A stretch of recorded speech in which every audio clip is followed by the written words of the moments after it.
everybody, it's episode 327 of PodQuest. Hey, happy Thanksgiving. To American, at least. It's Wednesday, November 25th, 2020. I am Chris.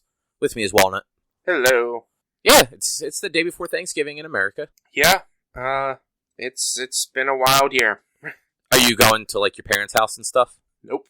I told them that I don't think it's smart or safe for 11 of us to get together for Thanksgiving. And so I'm the only one not going. I was going to say, so that there's 10 people instead. Yeah.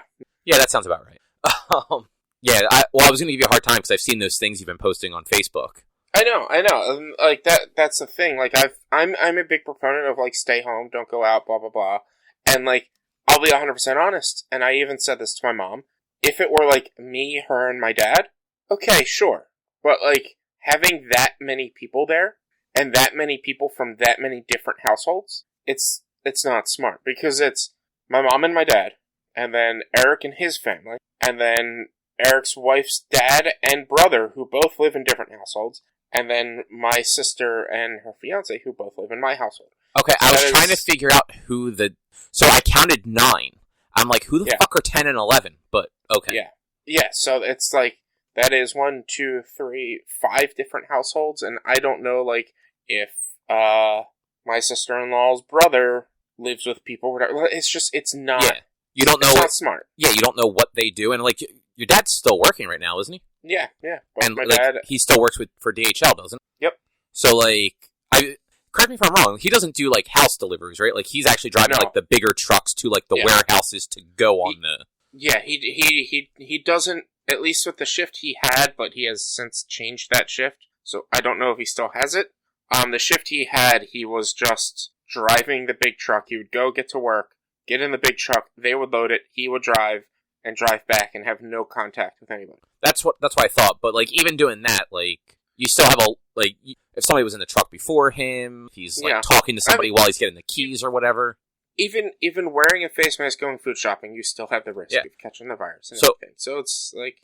Yeah, I mean, Erica and I have to quarantine till not this week, but next week. One of my clients that I was at, that I had to go to last week, they had somebody test positive. So... Yeah. So, I mean, hopefully you're safe. Hopefully everything's good. And you wore a mask while you were there and didn't come in contact with anybody. Yeah, I mean, like, I had to help the person that tested positive, but we were generally not near each other during that whole thing. Like, I went to his office, did what I needed to do. He was in somebody else's office at the time. The only time he came back in was when I needed him to, like, type his password and generally, like, kept our space between us, and we both had masks and all. That was last Thursday, so we're 6 days in. Yeah, and, like, the CDC, I believe, has changed the terms and said 10 days, 10-day quarantine, but it's still, like, it's just good to make I'm pretty sure New Jersey, though, is still 14. New Jersey... Yeah, probably. I think New Jersey requests people to do a 14-day quarantine before traveling here, but I think CDC recommendations have changed to 10 days. Maybe. But I'm going to just stick with the 14. Like, there's no place I have to go. The only downside was, like, we did have to go shopping. Like, yeah. And I didn't find out about it until Monday. Yeah. So, you know, it was like, I mean, not that Friday or Saturday we really did anything, but, like, Sunday we went grocery shopping, and then found out about it on Monday, like, still had to go grocery shopping to pick up stuff for tomorrow. So, like, I ran out at lunchtime when Wegmans would be the least populated and grabbed, like, the, like, 6 or 7 things that we couldn't buy, like, in advance. Yeah. I mean, yeah, you could have also done, like, the shop at home stuff. I don't trust that for produce.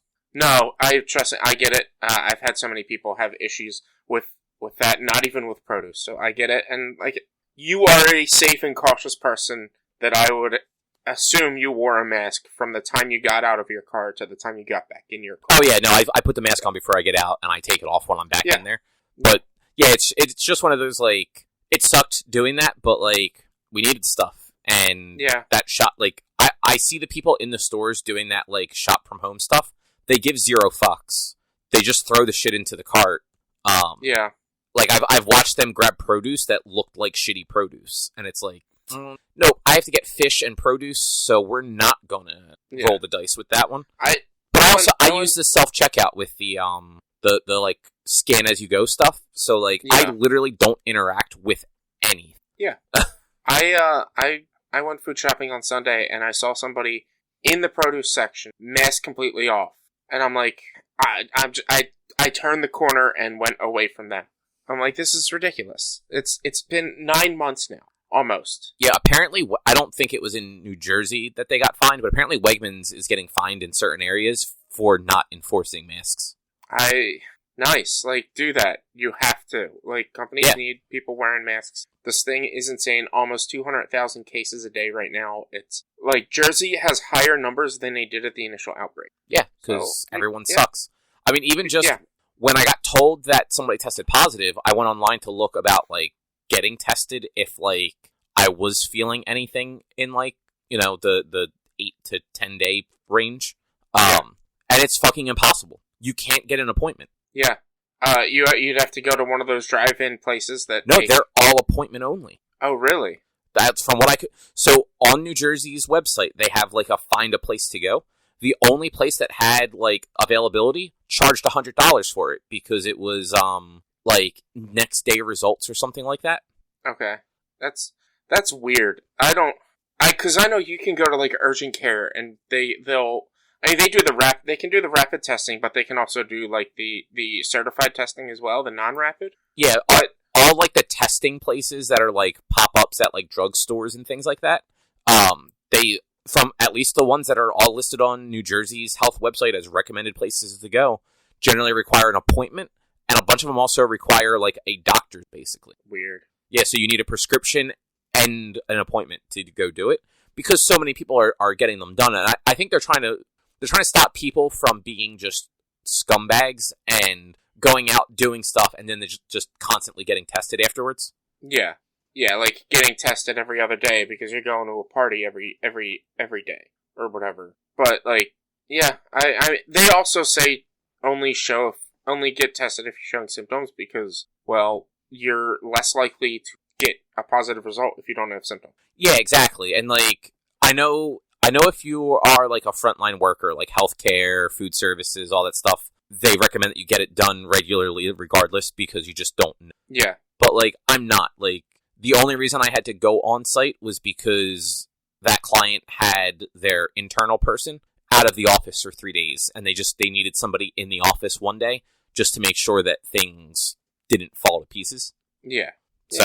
And luckily you can work from home for the next rest of Well, I mean, the week's over now, and yeah, then I have next week where all of my work is already remote 90% of the time since all this started. Like, yeah, I've only done maybe a dozen client visits since March. Maybe a little bit more than that, but a lot of them were just, like, one-offs. Like, it was, like, project stuff more than anything. Yeah. Or it was, like I was going to one client a bunch, but their building was empty. The only people there were security. And it was a project because they had to basically overturn everything. Yeah. So it was different. Like, there weren't people there to worry about.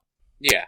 But now that everyone's going back to work because the economy, blah, blah, blah, you're going to have to start going into offices more and run those risks. Nope, not until Pennsylvania rescinds the recommend you work remotely. I do not have to go into an office unless it's, like, a project or cannot be. Nice. Yeah, because so there's no.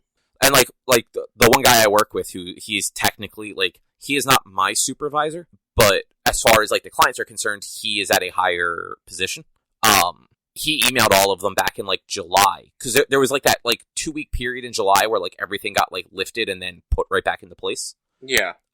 He emailed them all back then when it got put back into place and basically said, like, hey, this is what the state is telling us. If you need us on site for a visit because we cannot do what you need done remotely, tell us ahead of time. We'll plan to come on site. But otherwise, everything's going to be remote. Yeah.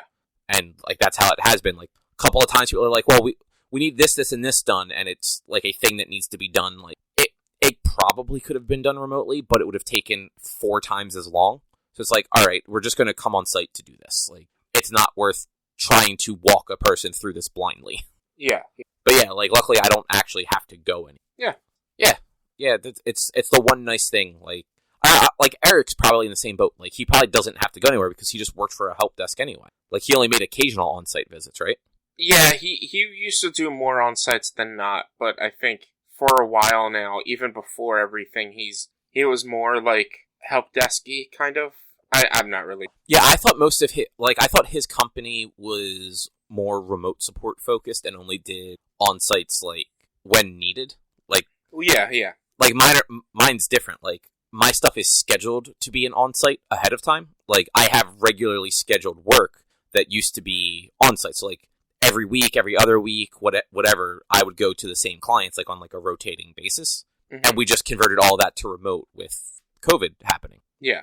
But anyway, there's some just world-related... Well, I mean, it's still world-related, but not shitty-related news. There's some nerdy news that we can talk about. Yeah.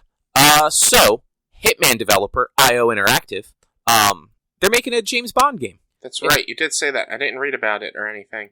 Yeah, I do remember you saying something about that. Yeah, right now it is just titled Project 007. They're saying that it's going to be an origin story, and a completely original story, with the players working to earn Bond his 00 status. Okay.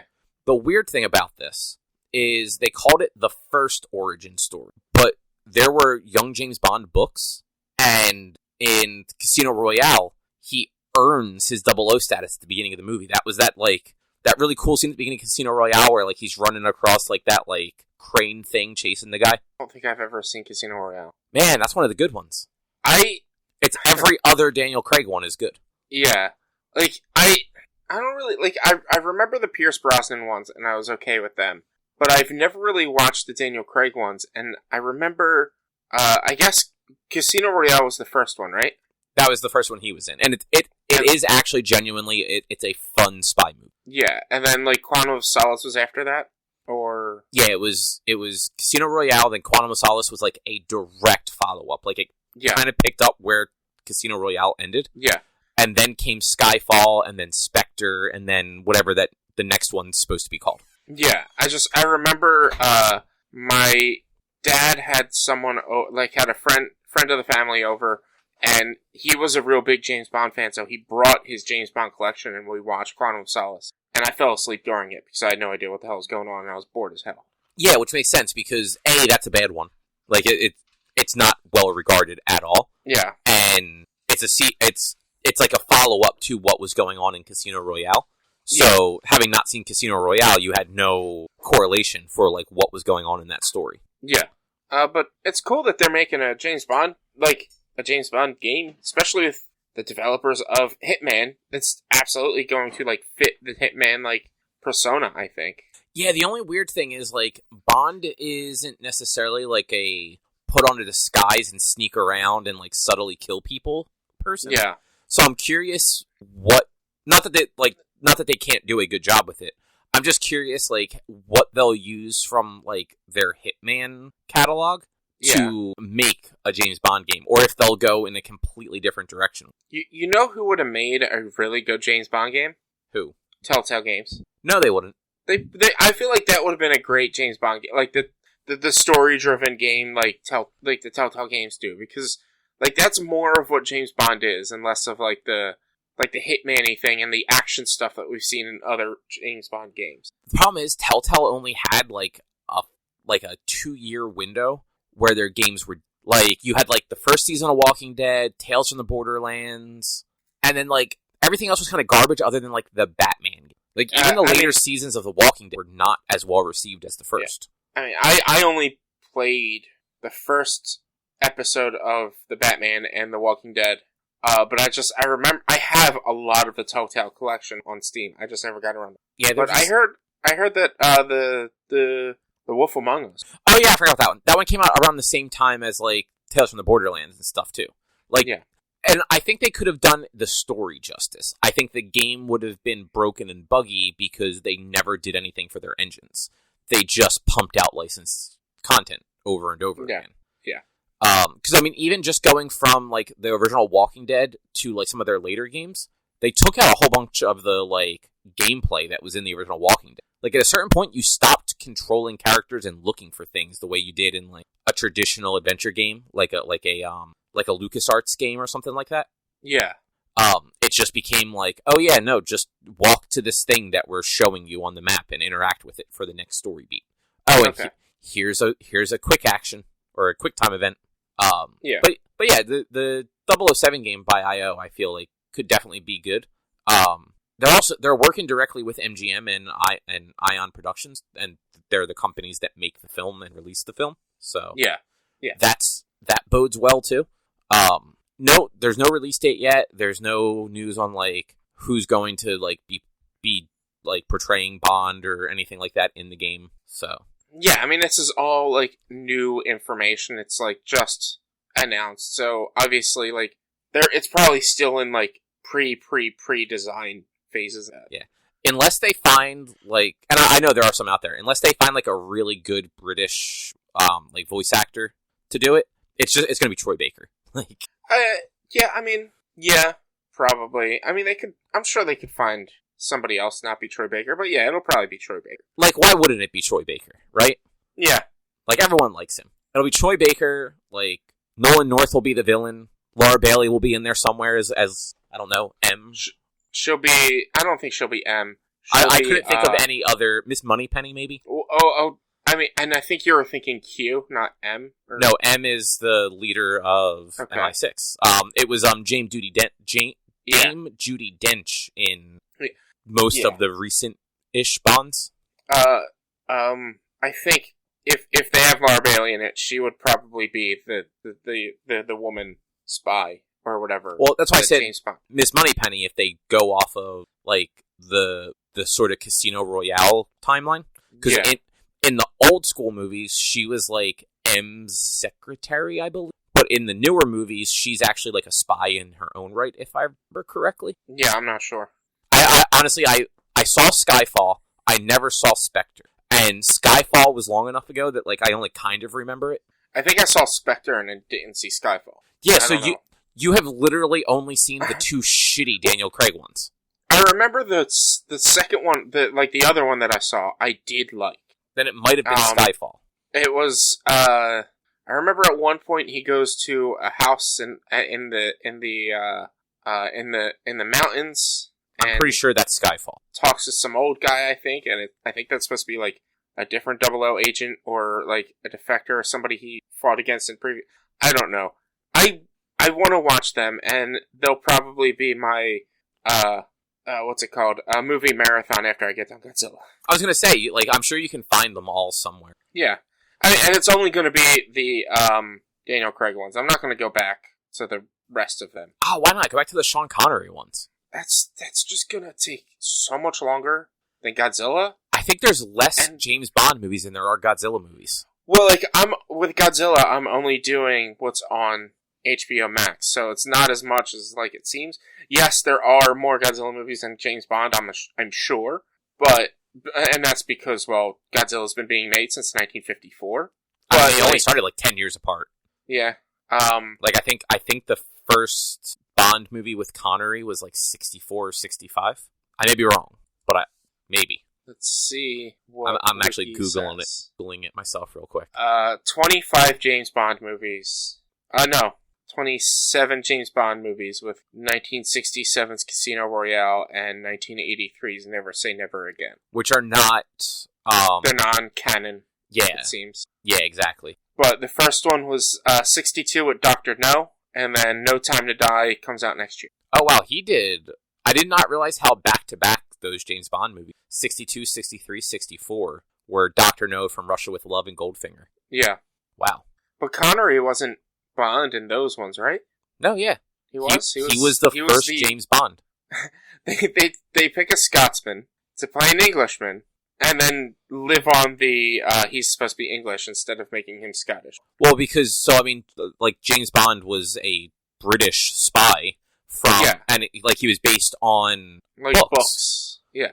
But, like, I always found it funny that they took, like, their first James Bond was a Scottish. Yeah, I mean, the funniest thing is, like, it's Sean Connery. He does not do accents. It's the same reason why in,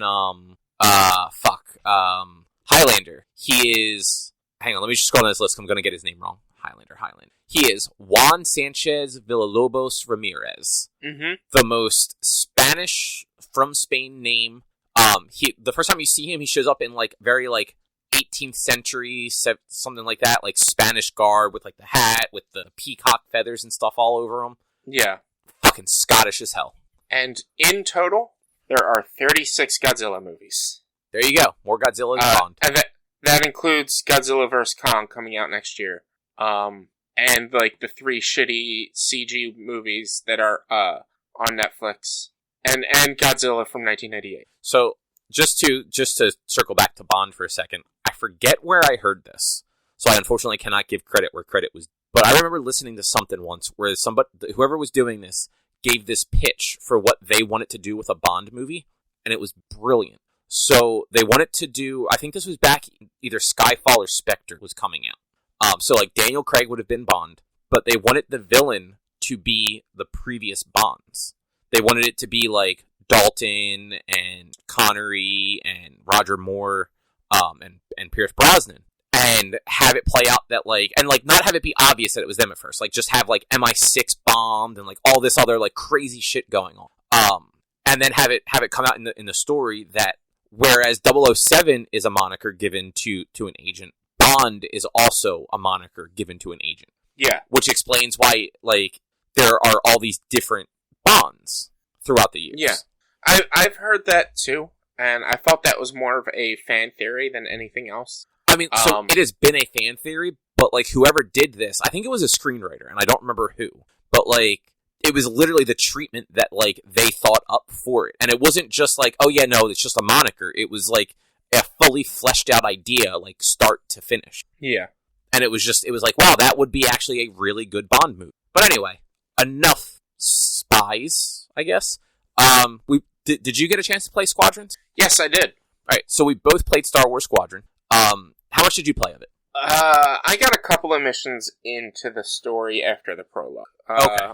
A few, not too many. I played it to try it out, because, like, I bought it, might as well try it out, see if I actually like it. And I do. It's fun. The controls are a little difficult for me to get used to at the moment, but it's still, I like it.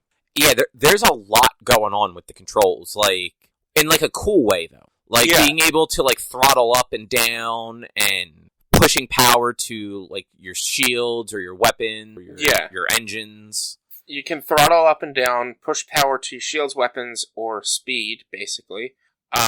You can actually align where your shields are, so it can be the full ship, the front of the ship, the back of the ship. So I haven't gotten to any of that yet. So you haven't gone to fight the Star Destroyer? Or do something with a Star Destroyer? I've only done the prologue. Okay, yeah. So, like, yeah, you can align where the shields are. There's a whole, like, wheel when you hold square that shows different things.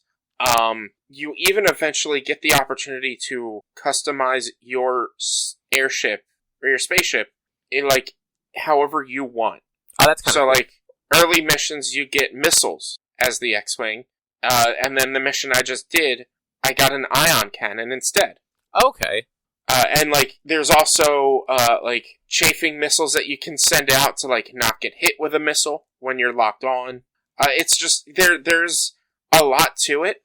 I am a little bummed out that, like, I like that it is focusing all on the gunplay in space, but, like, there are points where you're in a ship that I'm like, alright, let me just walk to my next destination, or, no, it'd be cool to be able to, like, be the boarding crew in this, like, in the next mission you'll understand what I'm talking about, but, like, you get to be a boarding crew or you should be able to be a boarding crew at one point. That would be really cool to do that. But you're, like, obviously this is an space battle game. I haven't had any missions where you're, like, near land, so I'm hoping there's some of those, because I think that'd be pretty cool to have, like, the different biomes in as well. Oh yeah, I honestly don't know if you ever do that. I got the impression that it's basically all space fights. But yeah, being like in atmosphere on a planet would actually be kind of cool also. Yeah, like I think that would be really sweet, and like otherwise it's just going to be, the backgrounds and settings are going to be kind of dull and boring, because it's mostly all going to be in space, like, unless you're at like a gas giant planet or something like that like, to be in atmosphere would be nice to have like that Poe Dameron feel in The Force Awakens, where he's coming to Maz's cantina and shooting things. Like, to have one of those situations would just be so awesome. Yeah, you're not wrong. Yeah. But yeah, I played the prologue twice. So it's part of EA Play's, like, trial program. Okay. So I was able to actually download it on the Xbox and play the prologue there. And I actually did that 2 weeks ago and completely forgot to mention it last week. Because EA Play is now part of Xbox Game Pass. So yeah, like I think it's Squadrons, Madden, FIFA, and something else are all available for like limited time trials, basically. Mm-hmm. But when I saw that the game went on, like I thought the game was really cool, like just like with the controller and everything. When I saw it go on sale on PlayStation though for Black Friday, I grabbed it because I have PSVR. Yeah. So I want to actually at some point over the weekend actually jump into VR with it and see how it is. I'd very much like to be able to play it on a PS5 because, wow, those load times are rough. After playing times. Exactly. So after playing it on the Xbox, where it basically just started instantly, and then like they're not absurd load times, but they are noticeable. Like, oh right, this is what it was like a month ago. Fuck. Yeah. That's I'm relishing more and more in the lower load times with like a lot of the games I'm playing, like Demon's Souls, where like if I had to play a game and die as many times as I do in Demon's Souls, like I wouldn't be playing it because I know that loading would be atrocious. It was terrible initially with Bloodborne. I never played initial launch of Bloodborne. I just remember hearing that the load times were so bad in Bloodborne. Yeah, no, that's actually similar to what Drew and I have talked about a few times with like Tony Hawk, where playing that on like the PS4, like it's not bad, but restarting if like something like went wrong and you want to like just do the run over, it's not instant the way it used to be. Like back on like the PlayStation and like through PlayStation 2, you hit restart and you were back at the beginning, like dropping into the level. And there's a good 15 to 20 second like load time in like the PS4 version of that game. Which is absolutely weird because like, I mean, you guys probably have digital versions, which is even weirder, but Blu-rays and are the hard drives that we have in the PS4s and the Xbox Ones, like, they should be faster than disc reading was back on the PlayStation. I mean, so technically yes, but the discs are still not fast. Like, so having something be digital, especially nowadays, unfortunately, like digital versus physical doesn't make any difference because the majority of the game is on the hard drive either way. Yeah. That's why even your disc-based games that you might play on your PlayStation are still going to be incredibly fast because all the important data is being written to the hard drive. The disc is basically just there as like you're allowed to play this. Yeah. And it's just, it's crazy that like load times are that bad when they used to be so much better back in the day. Yeah, and like honestly, I think it is more just poor optimization because it's not like some of those level, like the warehouse level is very tiny. It should not take any time at all to reload that level. Mm-hmm. So like as good of a job as they did with that remake, because that is a fantastic remake. I just don't think they had the time or the budget to optimize like the actual game itself. Like they optimized certain parts of it, but they just have time to go back and put that like final polish on it. Because even from what Drew has said, it's about half the time to load most of the time now. So like when I think he said it's like 5 to 10 seconds usually instead of like 15. Yeah. Sometimes it loads a little bit quicker. Sometimes it doesn't. But it doesn't ever get as bad as it does on last gen. Yeah. But otherwise, like so for anyone that doesn't know what Star Wars Squadrons is, it came out in October or late September, I forget which. It's completely Starfighter based Star Wars game. So you actually, at the beginning of the game, you create a character that is for the Empire, and you create one for the Rebellion. And the game opens up directly after A New Hope, it seems. Because there's not a whole lot of time between A New Hope and... there's not a whole lot of time between the end of A New Hope and where... Alderaan being destroyed. It's not even A New Hope. It is, like, it's almost immediately after Alderaan's destroyed, I would say. Like, not even after A New Hope. Like, maybe, but, like, not much longer than after Alderaan is destroyed than anything. Well, because you figure Alderaan's destroyed, and then it's basically immediately is the fight against the Death Star. Yeah, I mean... Like, it's sometime between, it's within probably days of the end of A New Hope, if not earlier. Yeah. But yeah, so I mean, the opening mission is revolving around finding refugees from Alderaan. And you start out as an Imperial pilot, and then after you go through that mission, it transitions you to a Rebel pilot. So you get to play in a TIE fighter and in an X-wing. While they control the same, like, you know, your sticks and your fire and your throttle up and down and all that stuff all do the same things. They have different capabilities, and the X-wing has that boost mode where if you push power to the engines, which I don't think you can even do in the TIE fighter. I haven't been in a TIE fighter since the prologue, so okay. I don't know. But yeah, I didn't notice it when I was doing the prologue. They don't have you do it as the TIE fighter. Yeah. You're also flying in an older TIE fighter in the prologue. They even mentioned, like, we're going old school today. Oh, okay. So, like, that TIE fighter might not have had it, but your future TIE fighter might? Maybe. I don't know. So I mean, Star Wars canon, for anyone else that's a fucking huge nerd, TIE fighters don't have, like, long-range engines. That's why at the beginning, that's why in A New Hope, when they see those TIE fighters, they make a reference to it has to be from somewhere. Like, it didn't just follow them out into the middle of space. Because they don't have hyperdrives or anything. Like, they can't travel by themselves. That's why in the beginning of the game, you hook to the other thing. X-Wings do.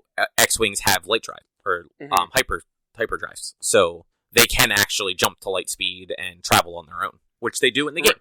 Remember the Jedi starships where, like, they had to hook into the thing to get light drive? Yeah, Obi-Wan had one in Attack of the Clones. Yeah, that was those things. But, like, this game does remind me of, like, the Jedi Starfighter game a little bit. Just obviously, like, it's a lot more granular on what you can do.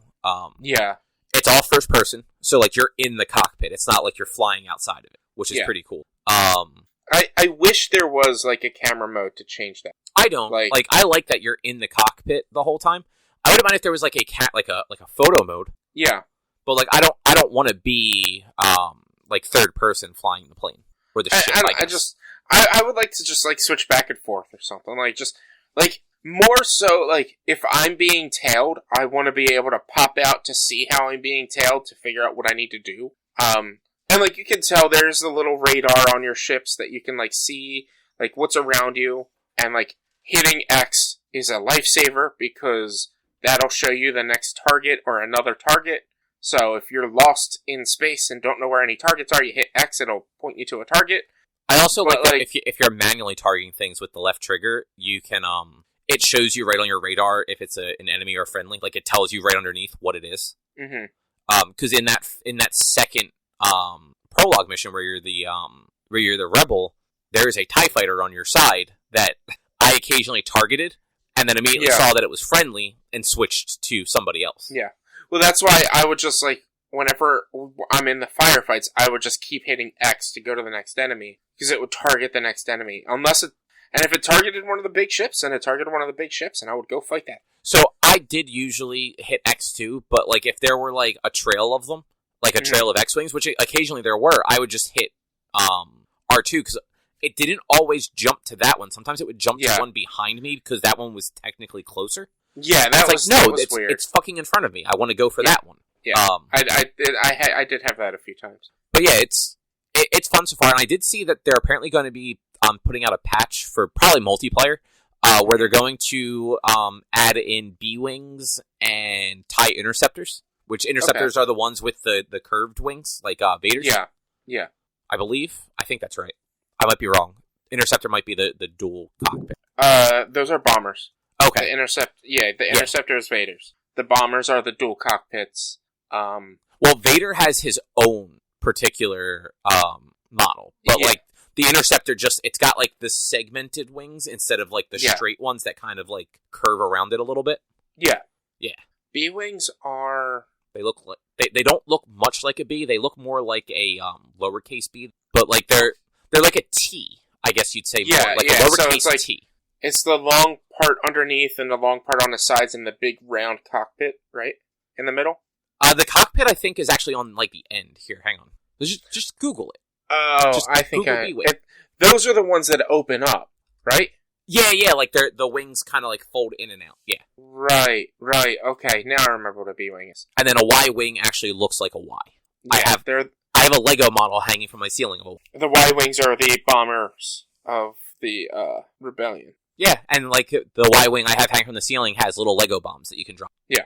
I have a bunch of Lego Star Wars ships. I actually have a TIE Interceptor, I have Poe's X-Wing, I have a Millennium Falcon, and I have an ATST. Did you hear about the $800 Millennium Falcon that like you can build and like it's very detailed interior and exterior, like you can take part. Oh yeah, no, it's fucking huge. Yeah, I know someone who got that. Yeah, that's like I would love that, and like I could easily save up the money to get something like that, but I don't have the space for it. Yeah, like that's like the Millennium Falcon I have. I want to say it was like 4,000 pieces. Erica got it for me for my birthday. It took me 2 days to put together. Mm-hmm.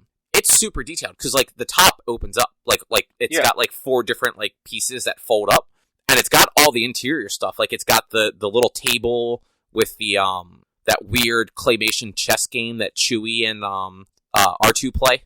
Yeah. It's got like the weapon station. It's got all the stuff. And it's got like the cockpit that you can put Chewie. It's a sequel series version, so it's got Chewie and Lando with it, and I think Finn. Mm-hmm. And that weird alien dude that was in the movie. Yeah. At the beginning of the movie of The Rise of Skywalker. But yeah, Legos are neat. But yeah, so I like Squadrons. I definitely am going to play more of it. Yeah, me too. My goal is to hopefully beat Demon Souls this weekend. And then I'm actually going to buy Hyrule Warriors after that, and then play that, and then probably get the Squadrons after that. I really want Hyrule Warriors. I'm hearing a lot of good about that game. And the customization with Link and things like that as well. See, I haven't heard anything bad, but I've just heard people being like, yeah, it's another Musou game. Yeah. Like, as long as you're into that, you'll like it. If you're not into that, it's not for you. Yeah. I mean, I have some people tell me that, like, they're having a blast playing it, and, like, there's co-op capabilities and things like that, and, like, it actually does some good with the story and things like that as well. Yeah, like I said, like, if you like Dynasty Warriors, it's apparently very good. Yeah. Which, good. That's a good thing. Yeah. It's good when games are good. Yes, it is. Yeah, I am obviously not getting that. I have zero interest in it. I was going to say something else, though. I totally can't remember. It was about Demon Souls. Did you start leaving notes after I told you it could fill your health? Nah. No. What an asshole. Why am I an asshole? I don't want to be it actually makes the game harder for me. Yeah, but you're not helping people. You're not being nice to people. Like, one dude was, like, on the podcast I was listening to, the guy's like, yeah, I got done beating a really hard boss, and there was a note that just said, I'm proud of you. I had somebody, there's in the third region, it's, the area is called Upper Latria. Heading to the boss in that area is just a circular staircase. To climb the circular staircase, you get to, another one of those, I was talking about them last week, mind flares. And if you dodge to the left or to the right, you could possibly jump off and fall and die. So, like, you have to, like make your way up, but this mind flare, he's, like, harder, and you can't really stealth him unless you're quieter, and I'm wearing heavy armor, so it's difficult.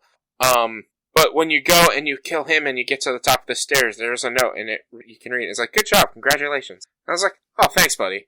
But the notes that I'm getting so annoyed seeing notes of, I need help. Please recommend. I'm like, you're an ass and you're annoying. Or there's people that will put a note right at a spot where an enemy will come out and attack you. But it's like, you get to that note right at time to hit X to read what it says for the enemy to pop out and attack you. So like they kind of make a diversion and it's like, fuck you, guy. Like, did you really have to do this? Well, maybe they thought they were being helpful. Yeah, if they could have put it back a little bit. Like, that would have been nice. That would have been more They might helpful. be a new player and just not understand. I don't know. But like, remember, there are probably more people playing Demon Souls right now than there has ever been, like, a number of people playing one of these from software. Like, I don't know if I said that correctly. I don't know, because Demon Souls is only being released on PS5. Yeah, but so like, the other games sold enough, obviously, like, they sell well, but there's only 3 games you can really get on your PS5 right now. Yeah. So if for all the people that got PS5s, if they wanted a game, that's probably one of the games they bought. Maybe. I know a lot more people would have probably gotten Spider-Man Miles Morales over Demon's Souls. But Spider-Man is a short game, and it's $50 because I'm sure there are not as many people that bought the $50 version as the $70 version. So like I'm sure people bought both. Especially people that are buying the PlayStation at launch, like, know what they're getting in. So like they probably bought both games. Hell, Autumn probably also bought Sackboy Adventure. Yeah. I just Googled to try to find the sales numbers for From Software games. Wikipedia did not help. So I'm not talking about sales numbers. I'm talking about like launch sales, which is much harder. Because like the From Software games sell really well, but you don't necessarily have this many people playing it all at once, like at launch. Yeah, I guess true. Because they are a niche game, but like when there's not any other games to really get, you're gonna have more people trying it out. Yeah, and my God, is this game difficult? Like there was, I think it was Saturday or Sunday. I killed 4 bosses, no problem. Oh yeah, I got this. I'm good. Well, one of the bosses was a problem, but the rest of them, I got this. I'm good. Since then, I have not killed a single boss. Wow, you need to get good. It's so the boss I was telling you how to get to going up those steps. It's 2 bosses at one time, and like you kind of just gotta do as much damage as you can to one boss before the second one arrives, and you're completely fucked. The next boss after that is one that I just got to yesterday for the first time, or not the next boss after that, but another boss that's available to me. So one I just got to yesterday, and he's blind. So like if you can walk around and be stealthy and like hit him and then run, you can kind of not cheese him, but that's the strategy you have to do. You have to fight with him. But I'm just having a difficult time dealing with him. And then the boss in the third area that I have left, I haven't even tried to get to yet because it's a pain in the ass to get to. Because the whole area is covered in poison and stupid enemies, and I am not geared up for poison right now. Yeah, no, that's going to be a problem for you. Yeah, so it's just, I love the game. It's so fun, but it's also so infuriating, which is why I played Monday for a little bit, died like twice, gave up, and just played the other game, the PS Plus game, Bugsnax, and like got further in that than I was in, obviously before, but like got a lot further. And then yesterday I ended up playing for a couple of hours on Demon's Souls, got to that boss, tried it a few times, like, alright, I'm done, and then played Division with my buddies. Oh, so you did manage to get on after the PSN issues? Yeah, it, like, maybe 10 minutes after I texted you guys, it came back. Oh, well, that's good. Yeah. So, just moving on to a little bit of some of this new console talk, I ran into an issue with the Xbox yesterday. Oh, did you blow vape smoke up it? Is that what you... I did not. I don't even own a vape thingy. Well, I mean, that's what all the cool kids do to make it look like it's on fire. You should probably do that. So I ran into an issue with Quick Resume. Okay. So I went to play Yakuza Like a Dragon last night, and started the game up, and it quick resumed from the last time I played it. And I moved around. I walked up to the guy I was getting ready to talk to like start the next mission.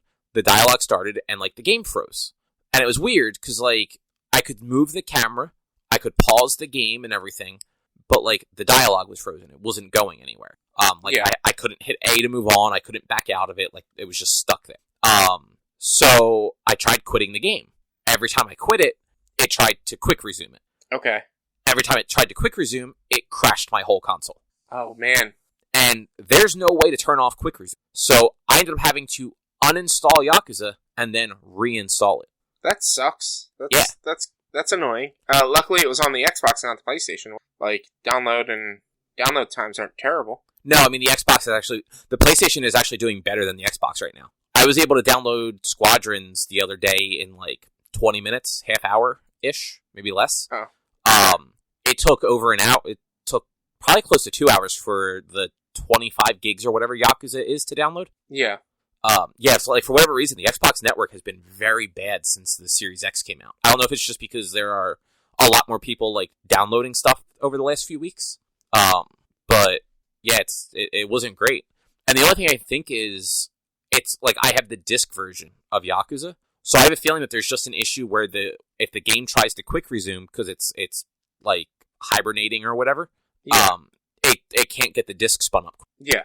Like that's the only thing I can think of. So now anytime I play Yakuza, I am quitting to the main screen and then quitting the game entirely. Okay. Because there's nothing else I can do. Like I can't go in and turn off quick resume because it's not an option. Yeah, that sucks. That really sucks. That's weird. So other people have reported issues with Yakuza, and like I saw one person say that it bricked their console. They had to send it into Microsoft. Yeah. So like that's a big issue. And I realize like it's not entirely on Microsoft. Like part of it's on Sega needing to patch their fucking game. But like, don't include features like this in your console if they can't be like that. That's bad. Yeah. Because like shit like this could happen. And the Xbox just does not have a good way of reporting things. Like, you couldn't, I was paying attention. I just have to ask this question, because I feel like you said it, but I have to double check. No, you weren't paying attention. I could hear you clicking on shit. I was also trying to look up something for the next thing we're going to cover, so I just wanted to double check things on that. But I was paying attention. But, like, you said you couldn't, like, shut the game down and turn it off or anything like that? No, so the game technically wasn't running. So every time I loaded the game, it would pop up in the top right corner and say quick resume. And then it would crash the whole system and then restart it. Wow. But like it's not running in the background. Like you hit the menu button over it, and if the game was like actively running, there's a quit option at the bottom of it. Yeah. It wasn't actively running though, so there was no quit option. Yeah, because the PS5 has the ability to turn off the game that you were playing. Because so does the Switch. Yeah, like before I went to play Division last night, or like while the network was down, I went to go play Bugsnax, but then the network came back. So for some reason, like while I was waiting for the network to come back, I ended up closing or figuring out that this is how you close out a game on your PS5. Okay, I can't remember how to do it right now unless I were doing it. I think it's like you hold the PS button, I think you actually have to hold the menu button. Or the start button, whatever you want to call it now. Options on the PlayStation. It's just lines. Oh, it doesn't say option on there? No, it just has 3 lines. Okay. So it's like the websites with the 3 lines. No, it's the hamburger, just like the Xbox. Yeah. They both just have lines. Yeah, it's not like options or start or anything. Have you noticed that the Sony logo underneath the USB-C port is not perfectly aligned? On the PlayStation or on my controller? On the controller. I mean, the Sony or the PlayStation? There's no PlayStation. It just says Sony. I'm sorry, yeah, it says Sony, like underneath of the USB-C port. It is a millimeter off center. Man, why the fuck did you have to show me that? Fuck you, man. Defective controller. I don't want this shit anymore. All of them are like that. Oh, man. I hate you. It's been all over the internet. I thought it was hilarious. People are like constantly taking pictures, like, this bothers me. Like, why are you even looking at the USB-C port? Yeah, like that just makes no sense. Why would you? Like, I haven't looked at. I didn't even know that there was that it said Sony behind or next to the USB-C port until you had just said it. I've never looked back there. But now in the back of your head, every time you're playing it, you'll be like, oh man, that Sony logo is off center. No, I completely forgot about it already. I'm just gonna text it to you every once in a while. Fuck, you're gonna take a picture of it. You're gonna get a picture of it and be like 1 millimeter off. It should be 1 millimeter over, and send it to me every day. And I'm just gonna hate you. Yeah, pretty much. But yeah, so like that was an annoyance that happened. Luckily, I had other things I could play on there, which I honestly just ended up playing a whole bunch of Geometry Wars. Okay. I managed to beat. So it was Geometry Wars 2 in particular. I managed to beat 10-year-old high scores though. Nice. Yeah. But by about 1 million points each.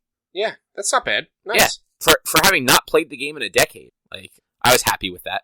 Definitely, it took a while. Like I was playing a lot of rounds where I was barely breaking like 100,000, and then like I finally got like in the groove of it again and got up to. I hit 4 million on my one on like the evolved one, which is you start with 3 lives, 3 bombs, and I think I got to just over 2 with the time limit. Where, like, you have, like, 2 minutes to just get as many as you can. Man, I think I got the original Geometry Wars on, like, the game Wii? I don't remember. On some system. Some Nintendo system. I fucking love that game. I hate that I, like, never got any others. I mean, Geometry Wars 1 is really good. It's not so much that it's harder, it's... You don't get as high of scores as quickly. Mm-hmm. So, Geometry Wars 2 introduced the little floaty things that, rack up your multiplier. Okay, so it was Geometry Wars Galaxies that I had. It was on the Wii. Okay. I just looked it up. Yeah. Yeah, I'm listening though. Yeah, so the first Geometry Wars on Xbox 360 was like an arcade game. It was just like it was your ship and all the little things. Like it only had the one mode and I think it had multiplayer, but it was just the one mode, 3 lives, 3 bombs. If you got like enough of a multiplier or score or whatever, you'd get like an extra life or an extra bomb.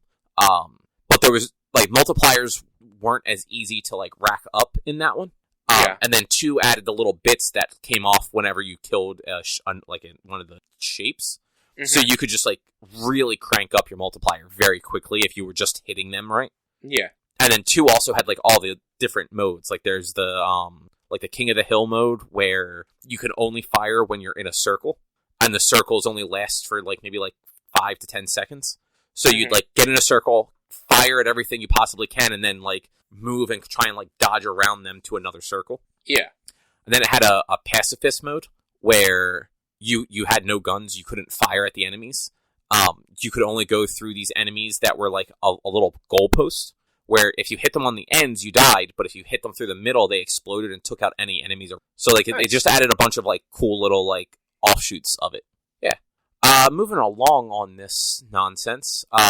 So Square Enix confirmed that Marvel's Avengers hasn't recouped its development costs so far. All of this is from IGN, who did all the actual hard work of putting all this data together. From all the different sources. That was what I was trying to click about, because like I'll like try to find, because like I could get Games Radar and Tech Raptor and PC Games information about this, but you didn't have the link of this information. I just wanted to read. It's at the bottom of the list. It's literally point is the fucking URL. I wasn't looking at that. I was looking at the news doc to get the link. Oh, well, that's your usually fault. Where you have links. I just saw this one earlier today and added it.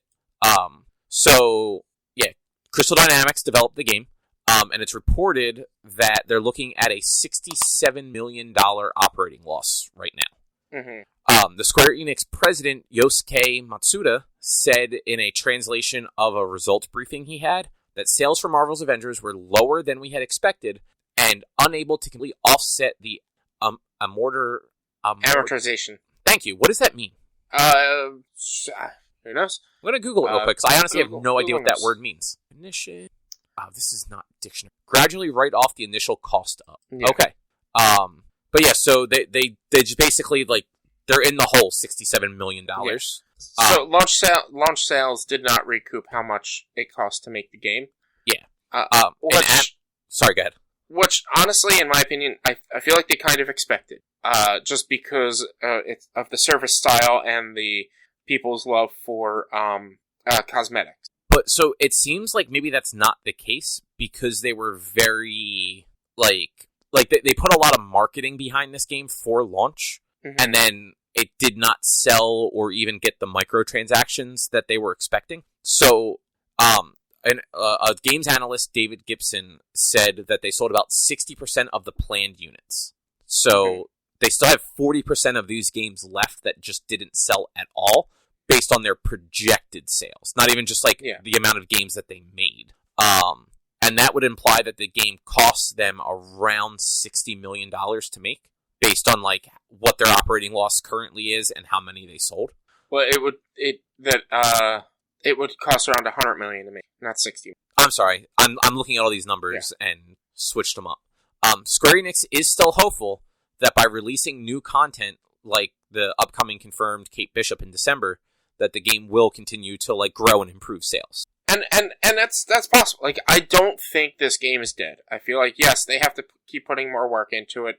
They have a lot of stuff that's already like basically developed. They just have to put it in.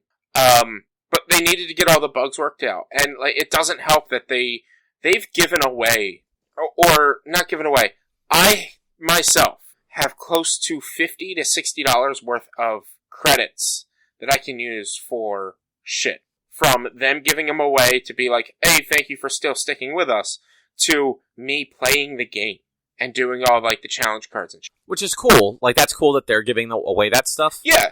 Like, I appreciate that they're giving it, like, they've given away enough for, like, here, you can get one free skin, and they've lowered the cost of things on the marketplace as well, trying to, like, push more people to buy into them. The unfortunate thing is, like, a lot of the costumes and things like that aren't really all that great. Like, I just saw one today that I'm probably gonna buy for Captain America, only because it is the closest thing to a plain clothes outfit that Captain America has, and it's him in his military uniform. Oh, wow. Yeah, Captain America, all of his costumes are either him naked, because you find him naked initially, or, well, not naked, but shirtless. Spoilers. Nah, you're not gonna play it for a while. Or right, I was looking, and it's still a $29 game on sale, and that's too much. Yeah. Oh, or it's him wearing some variation or color swap of a Captain America costume. So, like, everyone else besides him and Iron Man have, like, a plain clothes. Like, you got Hulk in fucking Joe Fixit, and you have, like, 4 different color swaps of Joe Fixit. You've got Thor with his Donald Blake volunteer outfits. Miss Marvel with her, like, fangirl outfits, and you've got Widow in her, like, spy outfits that, like, are all, like, more plain clothes, but, like, the marketplace I check from time to time, I'm like, I don't really see these, like, need to buy these. Some of these are cool, but, like, the cool ones they've released are for Thor, and I don't care about Thor in this. Yeah, I get that. And it's a total bummer, because I fucking love Travis Willingham, but I don't ever get to hear any of his dialogue, because, like, he comes in so late into the game and just doesn't really have any, which sucks. Yeah, and I mean, unfortunately, like, I don't think they're necessarily putting as much into the cosmetics, because, like, I think the problem is, like, the cosmetics aren't good, so people aren't spending money on it, so they're not seeing it, like, a reason to invest in it. But, like, there was, they had, what was it? It was Thor with, the Destroyer arm. Like, he had his arm cut off and, like, had, like, the Destroyer armor from, like, Thor 1, that thing. Yeah. Like, I didn't really see it fully because it was on the shop for 2 days, but it was fucking glitched, and when you bought it, it didn't show up. Oh, that sucks. And I mean, that is a thing from the comics. Like, he does have a fake arm. Yeah. Or he did. Yeah. I forget if he still does or not. Yeah, and so, like, I should check that more often, but I'm kind of saving my things for the challenge cards. Like, I want to be able to buy Kate Bishop's challenge card, so I can do her challenge card until Clint comes out. Because, yeah, like you said, Kate comes out in December 8th, and Clint is actually teased for early 2021, shortly after her. Yeah, I mean, I hope just for, like, the benefit of the game and the studio that they don't end up just canceling a lot of it the way that, like, Anthem, like, BioWare did with Anthem. Yeah. Because it, apparently, like, player base has just plummeted since long. No one's buying the game anymore. Like, I've seen a ton of posts between, like, Twitter and Facebook and stuff like that of people like, hey, is it worth buying this on sale for, like, it's like $30 for digital copies, and I think GameStop has it for, like, $25.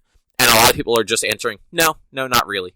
Yeah, and it's, like, I enjoy I play it almost every day. I don't play it on the weekends, but I play it almost every day just during my lunch break.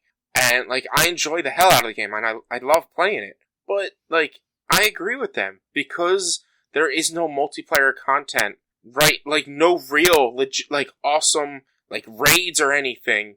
Like, they incorporated a multiplayer-only thing probably last month, but it was so late in the game and the rewards were not worth it that I've done it once just to try it out.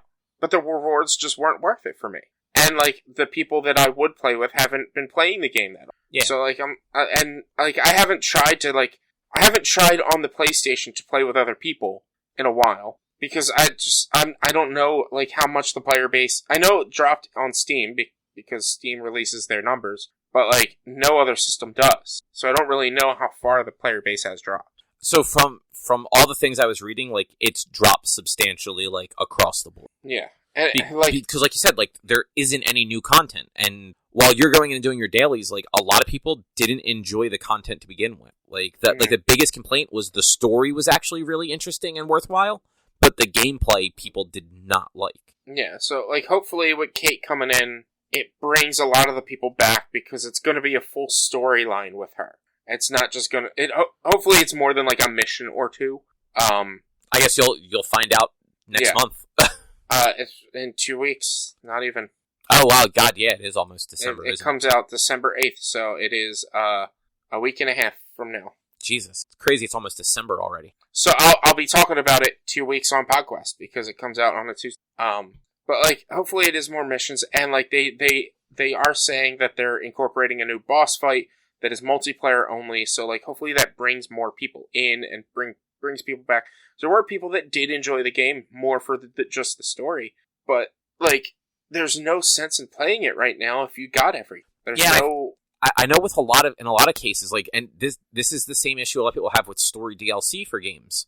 Once somebody's finished a game and they've moved on to something else, they don't go back to the previous game when new DLC comes. Yeah, but I also, like, I'm one of those people. I don't go back to a game when new DLC comes out, but it's paid DLC. I have gone back to games when unpaid DLC comes out, like Monster Hunter, for instance. I have gone back to Monster Hunter almost every other month for whenever new content came out. The only time I haven't were the past 2 content drops, but I'm so out of tune with Monster Hunter, I have nothing near any of the meta, like, armor sets or anything that I'm just, and I don't have anyone to play with on the PlayStation Network that it wasn't really worth it to me. Although I enjoy that game, its end game content is more fun with people.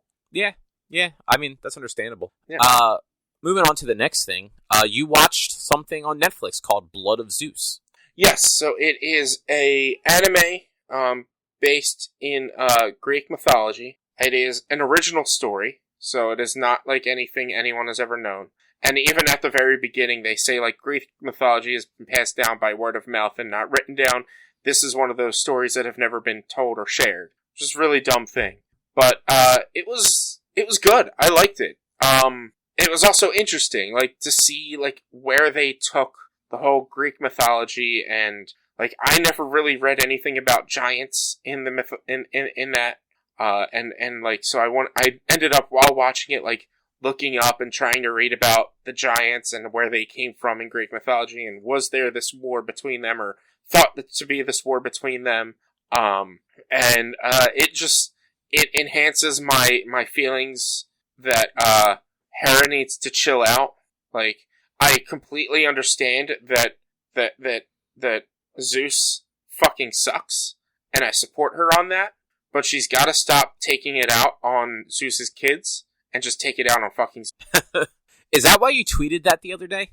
Or not tweeted, yeah. Put it on Facebook? Whatever I did with it, I had posted it. It's like, look, I support you, Hera.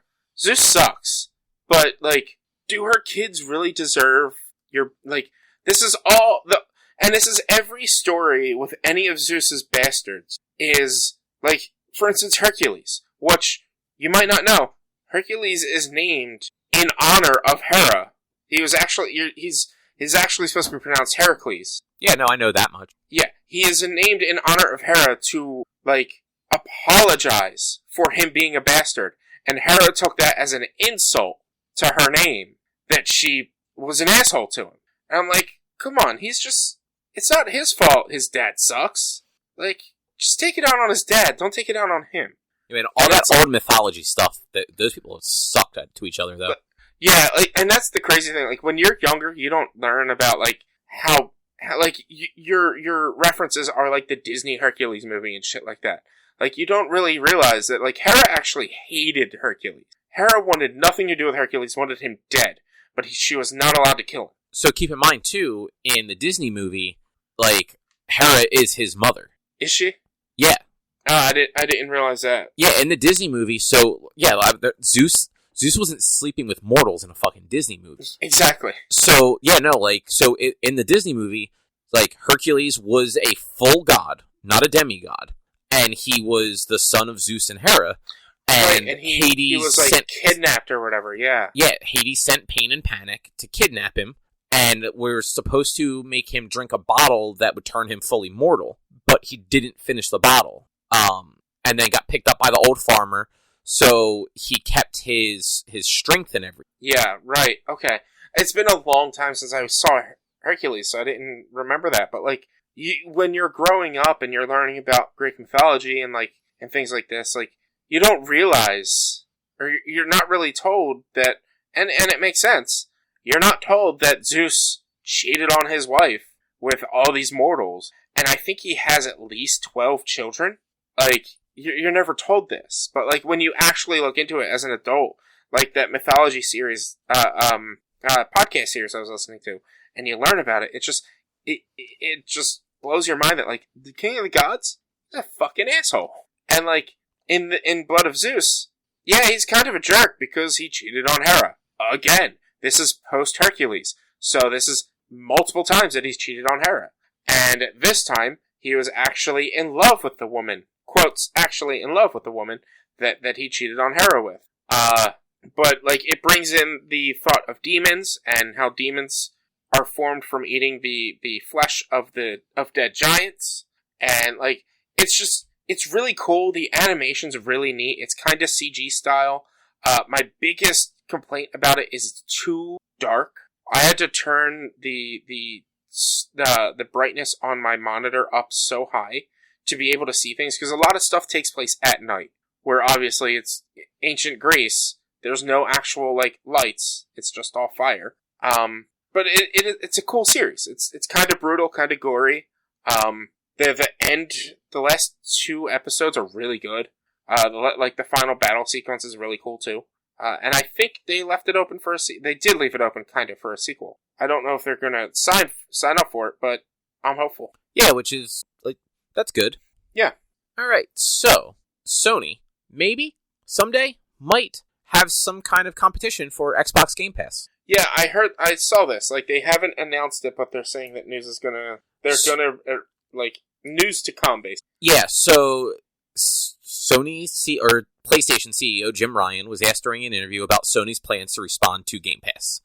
His response was, there is actually news to come, but just not today. Yeah. So, which makes sense. That's also very different from what he has said in the past, which was basically, that's not a feasible model for us. We're never going to do that. Mm-hmm.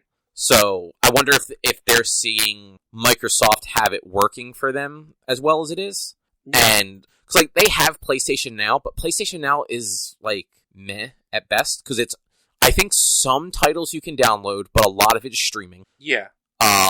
And it's not as, like, full of a library. Yeah. Like Xbox, like Game Pass, you get all of the first-party games, at launch. Yeah. Whereas you don't on PlayStation Now.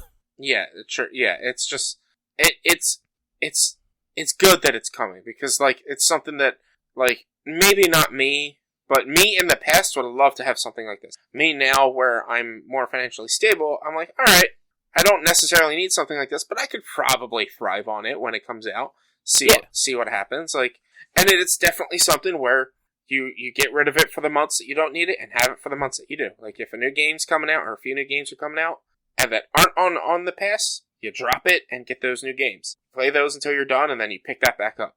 Yeah, exactly. And I mean, honestly, that's why I've been enjoying Game Pass so much. Like, I have a bunch of games downloaded right now that I would have never purchased. That like I'm kind of playing in bits and pieces. Like I downloaded Alice Madness Returns, which is the sequel to American McGee's Alice from like the early 2000s. Yeah. It was an Xbox 360 game that came out in like 2010, 2011, I think. Yeah. I remember when it came out, it was one of those, it's like, oh, the American McGee's one was cool, but I just never bothered to like play this one.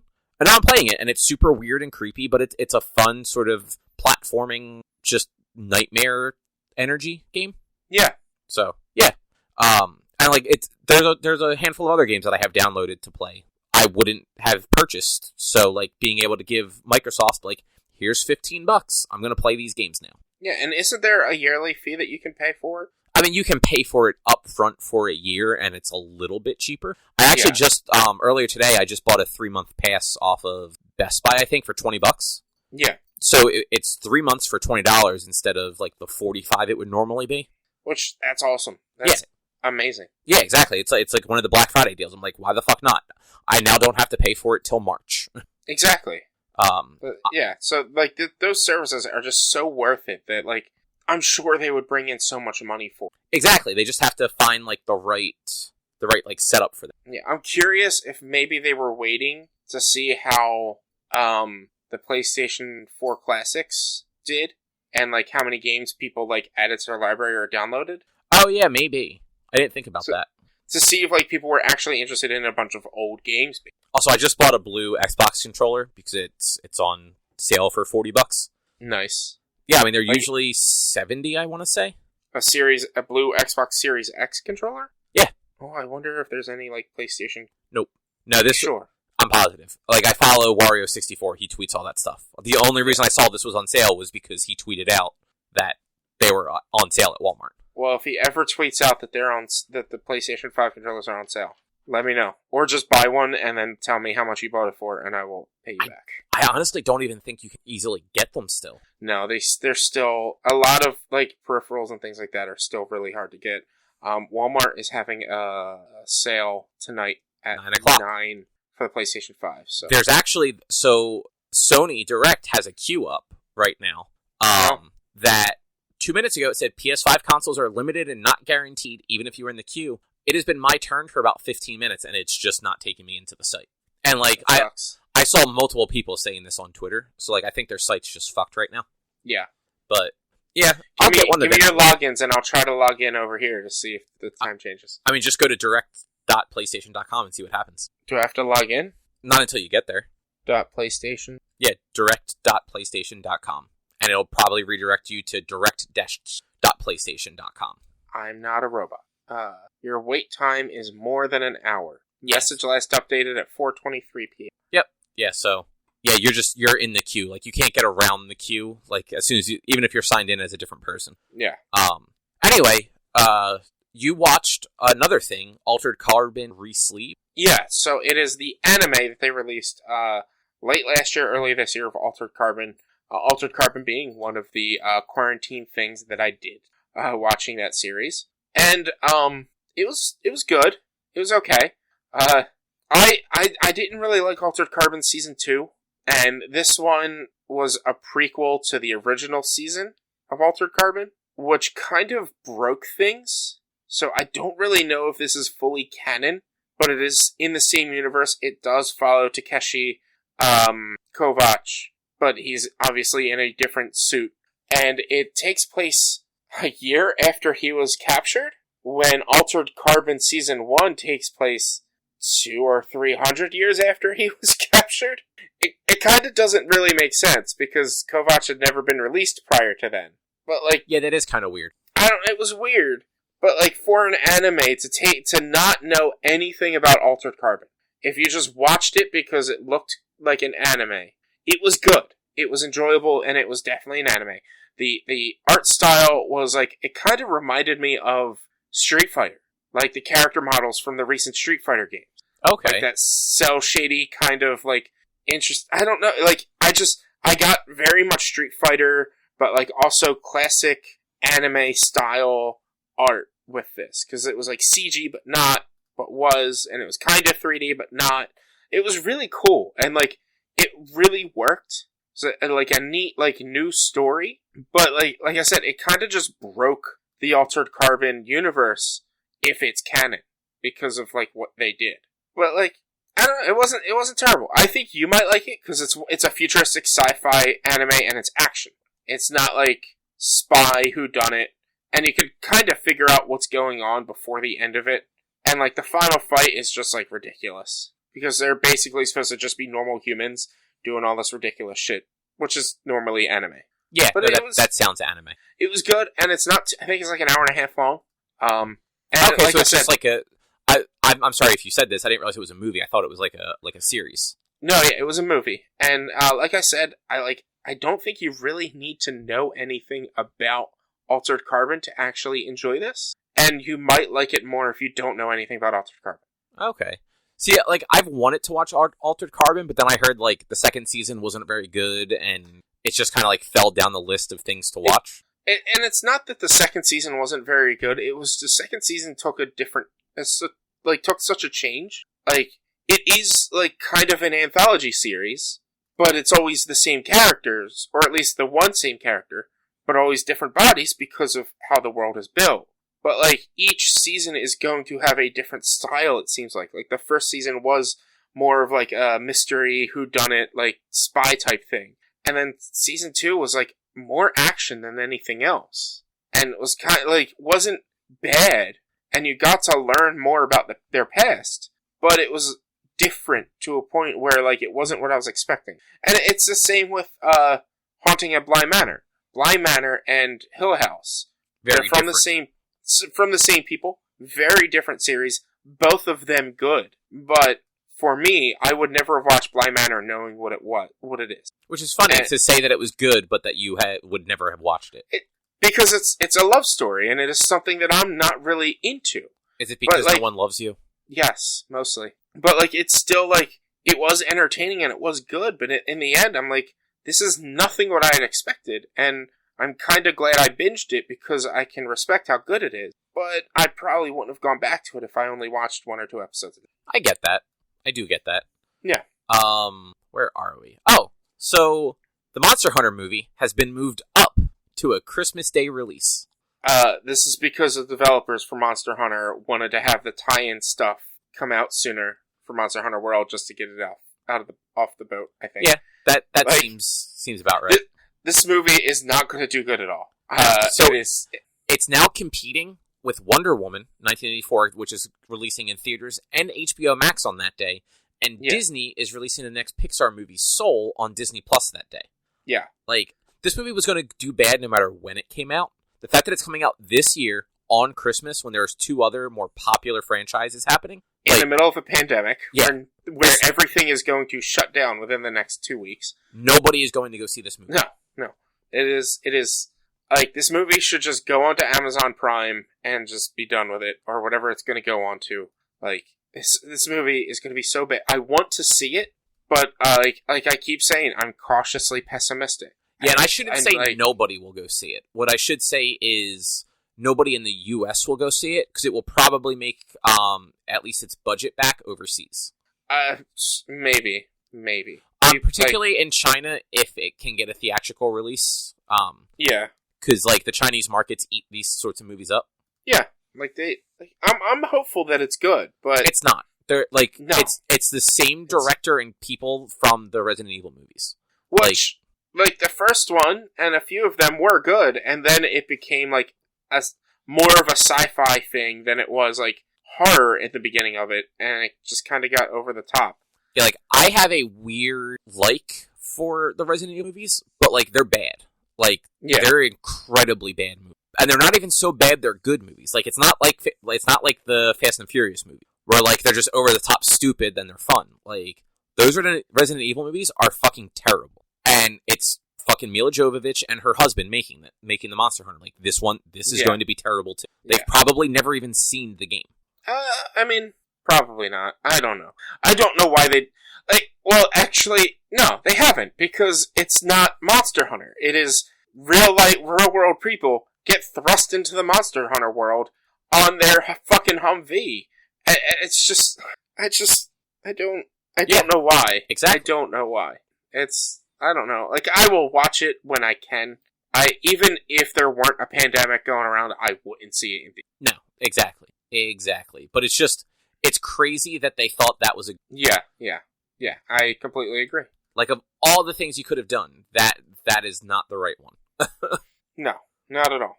But, I guess it is what it is. Like, that'll come out, it'll probably go to on-demand fairly quickly, and then you can rent it there. Yeah, hopefully for less than $5. I have a feeling it'll drop quickly if it doesn't just go right to on-demand for, like, a reasonable price. Yeah, like, if I can't get it for cheap, I'll keep an eye out at Redbox, and just, because that'll probably be cheaper than renting it on-demand or whatever. Oh, yeah, almost certainly. Yeah. And the last thing we have for this week, you watched your next weekly kaiju? Yes. With Invasion of Astro Monster. Yes, which was the direct sequel to King Godzilla vs. Ghidorah. Takes place... I mean, I'm assuming it takes place like a year after, because the movie released a year after Godzilla vs. Ghidorah. They don't really reference the first one too much, but they do... Not the first one, but the previous film too much, but they do reference it a bit. That, like, Ghidorah, like, attacked Earth and then left, and we were able to fight him off. But, man, I had seen more of this movie in my past than I had realized. Really? Yeah, so, like, I had memories of, like, aliens coming and taking Godzilla and Rodan out of the water and out of what's the word? The mountain, and bringing him to space, and then having mind controlled them, because that's basically what happened. Or not basically, that is what happens in this movie. I had memories of these. I just didn't realize that that's what this movie was. Like, I was so young when I watched it that, like, I didn't know the title of the movie or anything. I just, ooh, giant monsters, and I love it. And it's Godzilla, and I love Godzilla. But this movie is so ridiculous. Like, the planet Earth discovers a planet that's basically kind of in the orbit of Jupiter? Or past Jupiter, something like that. They never discovered it before, but they call it Planet X, and they just happen to have a ship powerful enough to go to Planet X. Fly out there. Yeah. They fly out there, and they meet the alien race that, like, they're being attacked by Ghidorah. And it's like, alright, well, we actually staved Ghidorah off with our own giant monster. Like, well, can we, like, borrow them? Basically. Like, well, we gotta talk to our planet and make sure that's okay. What's in it for us? And then the aliens are just like, oh, well, and this is the American version, not the Japanese version, because this was it was a movie, made together between a Japanese and American company. The American version, they say, we have a medicine that can cure all disease. Japanese version, it's a medicine that can cure cancer. Okay. And they're like, yeah, so like, okay, sure, we'll take this medicine for our giant monsters. So, real quick, I forget if you've actually specified this before. Are you generally watching these subtitled or dubbed? I'm watching them in whatever way it is on HBO Max. So This one was dubbed, but all previous ones were subtitled. Okay. Yeah. I wasn't sure, and I couldn't remember if you actually, like, specified it ever. Yeah, it's whatever way I can find it, basically. And this one was the only one on HBO Max so far that was dubbed, but it had American cast, it had like English speaking cast, and it had Japanese speaking cast. So I feel like the movie available in the United States, or on maybe like the Criterion collection, has both versions. But what's available, I guess, in the United States on HBO Max is the English version, where the English speaking character speaks his lines, but then they dub over all the Japanese-speaking characters. Okay. And they say it's the cure for all disease. But it's so weird, because then the humans come back and they talk to the planet, and they're like, well, we can get rid of Ghidorah and Godzilla, and they're like, oh, well, we don't know where they are. And then the aliens just happen to show up and like, actually, we know where they are, here's where they are. Oh, look, they're there, because you could just lose giant monsters. Like, we could take them, watch, and they just put them in a stasis and be like, here, look, we can just take them off your hands. And then fly them off into space. Like, alright, great. So then the astronauts you were following at the beginning go with the aliens to space to watch the monsters deal with Ghidorah. And then fly back to Earth, never having received this miracle cure. I don't know. They did receive a miracle cure. It was in a box. And in the box had, what's the word? A reel that had the formula on it. Like an audio reel that had the formula on it. They get back to Earth, they play the reel, and the aliens are like, oh, well, guess what? We're actually, we have the capabilities of controlling all these monsters, and that's what we're doing. Your Earth now belongs to us. And they time jump like a few weeks or whatever, and like, the aliens are attacking Earth, and they're trying to find a way to stop the aliens. And they find a way to stop the aliens by playing a weird noise that one of the other main characters had been able to generate in a toy, and then using microwaves to deflect the waves that the aliens were sending to the monsters to control them, where then the monsters started to fight each other again, and like try to stave off Ghidorah. And it was so weird. It was like the craziest thing, but it was good, and it was entertaining, and you actually got to see Godzilla dance at one point. That's just dumb. Yeah, so, when he fought Ghidorah on Planet X, after, like, he pushes Ghidorah away and Ghidorah flies, he, like, does this, like, weird jump dance thing. Like, I will send it to you in a GIF after we're done this, so you can, I think I can find the GIF, or I should be able to find the GIF of him dancing. It is the weirdest, dumbest thing, and it is legit it's not like somebody in a costume doing it. It is in the goddamn movie. Yeah, that's just fucking, Like, I feel like that's the point where they jump the shark, I guess. Yeah, probably. I just sent it to you. And it's so weird. He fights off Ghidorah, and then he dances, and he's like, yay! And then the humans fly back to Earth, and as the humans are flying back to Earth, you see Rodan and Godzilla just, like, staring at the humans as they fly off. Humans are like, they look sad. Screw them, they've caused us too much trouble. That's literally the dialogue. So they left them on this random planet? They left them on Planet X. What a bunch of assholes. Yeah, exactly. But it was just, like, it's so weird, but so, like, good. But that was, like, the last of, like, I think, well, no. The next one, Ebra Horror of the Deep, I believe is the next one, has Team Up. It isn't until Destroy All Monsters and All Monsters Attack where, like, Godzilla is fighting everything again. Okay. But, yeah, it's Invasion of Astro Monster. Like, I know you don't like Godzilla, but I feel like because you have HBO Max, just watch it and just see how ridiculous it is. I mean, honestly, I don't have a lot of time where I'm watching television to watch a movie like that. Because, like, Erica's not going to sit down and watch it. Yeah, true. Like, I get you. But, like, it's so weird. Like, it's so crazy, but so weird. And, like, they took, I guess maybe Mars Attacks took that from this movie.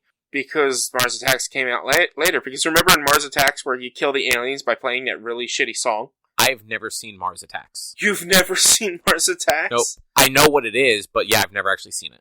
Dude, it's insane. And at the end of it, you find out that there's this weird, I don't know if it's like an actual song, or not. But like they play this song and it causes the aliens to blow up. I think I have actually seen or heard that before. But yeah, I've never actually seen that movie, like, start to finish. It's a 1952 song called Indian Love Call by Slim Whitman. And it goes like, wee, or something like that. Yes. Like, yeah, no, I do know that. Yeah. If they played that song, and it blows up the Martians' heads. So, like, Mars Attacks kind of took that, like, whole song noise thing from that, as well as Attack of the Killer Tomatoes. But it's just, like, it was so weird, and I loved every second of it. Well, that's good. I mean, look, at least you're enjoying these weird fucking movies. It is my way to fill my Saturday mornings until My Hero comes back, which isn't going to be until, like, April, probably. I mean, you could always just find a new anime to watch, too. I'm probably going to do that, just, like, normally. I mean, did you see the one I sent to the chat earlier? I did see you send something about a rap battle anime that I don't really know if I could get into that because I don't know how it would be English dubbed. I don't know that it is dubbed, actually. I think it's only in Japanese.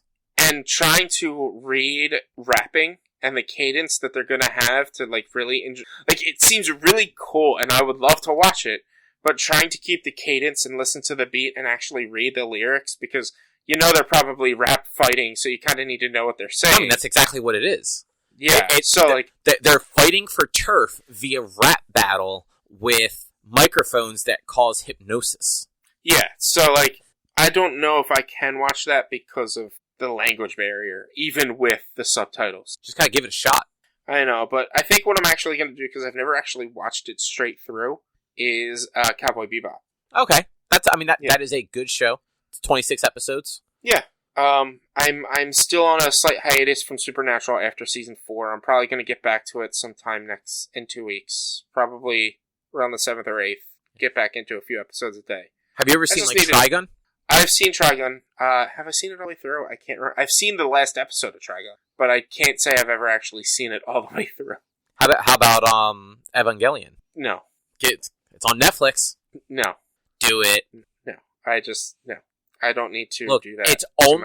It's only bad at the end. Yeah, I don't need to. There's other animes that I want to watch.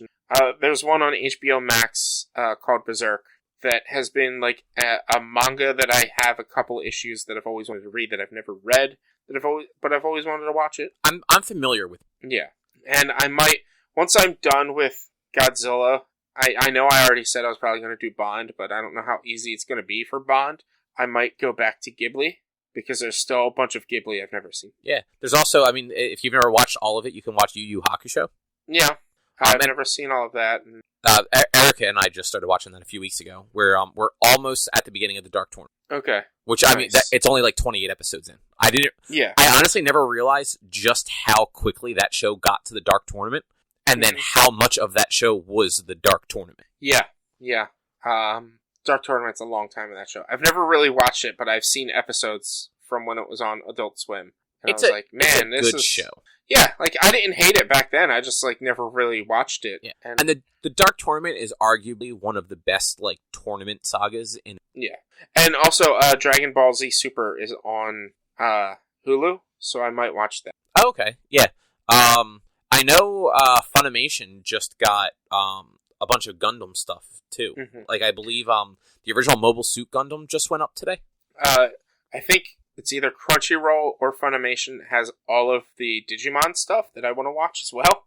I believe that's Crunchyroll. Yeah, so I might end up potentially signing up for Crunchyroll for a while. The downside to that is it's all the Japanese stuff, so if you go to watch like the original series, it's going to be drastically different. That's fine. I'll deal with that. But I've just been wanting to watch the new Digimon series.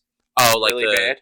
The one that's like a retelling of the original? I don't really know if it's a retelling or if it's like a reboot sequel. Like, it takes place after, but also it is a retelling. Like, it's weird. I think it's both. Yeah. Like, it is a reboot, but it's also a sequel. Like, I don't know. It's weird, and it seems really cool, and that's why I want to watch it. Man, like, remember... Do you actually remember when like the first 2 seasons of that were airing originally in the US? Of the original Digimon? Yeah. Like, the 2 that were actually good? Yeah. Like, I remember, like, on Fox Kids, how, like, they made it such, like, a big deal when they were getting to the point where they were going to show who the final Digidestined was. Yeah. And it was, and, like, everyone already knew it was Tai's sister. Yeah. But, like, it was just, like, that build-up to that. Like, who is it? Who's it going to be? Who's their Digimon? Yeah. I think it was more who's their Digimon and less who's it going to be. Because Gatomon was a villain still. They were still building it up to, like, because they hadn't fully acknowledged that it was Kairi yet. Yeah.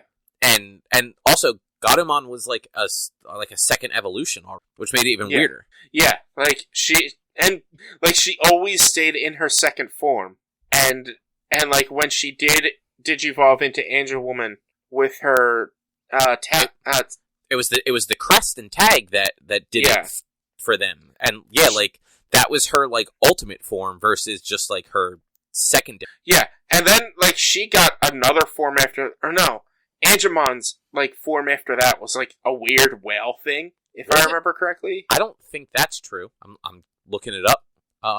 Champion level, next form, Magnet. He's got a bunch of like next form. Or maybe there was another version after that was, I don't know. Yeah, his next Digimon form is all wrapped in. His next form looks like Death Scythe Hell from Gundam Wing Endless Wall. Yeah. There's just, Digimon got so crazy. I mean, by the end it definitely did, because like they all sort of like they started fusing and stuff, and yeah, it got weird. And then I will never forget like the Digimon movie that came out in the United States was like a combination of like 3 different fucking films or something like that, and they preambled it, or like how what's it called? Pixar does their like opening movie, and then they have the actual movie. Yeah. They had that, but it was a shitty, like, ABC Family show. That was them going to the movies to see this movie. I can't remember what the fuck the name of that show was, but it was, like, so bad.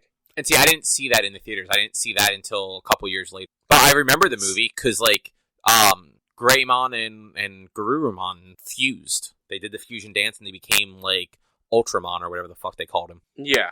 I think it might have actually been their, like, ultimate forms that fused, too. It's released in October 2000. It's an adaptation of the first 3 Japanese films, Digimon Adventure, Our War Game, and the Part 2 film, Digimon Adventure 02, Digimon Hurricane Landing, Transcendent Evolution, The Golden Digimentals. Jesus Christ. I mean, Japanese titles for stuff get wild. Yeah. I'm trying to see trivia. Yeah, no, I don't remember the name of that show, but it was so bad, and I hated that show. And anytime that movie came on, that came on first. I was like, this is fucking terrible. Oh, yeah, see, I never realized that.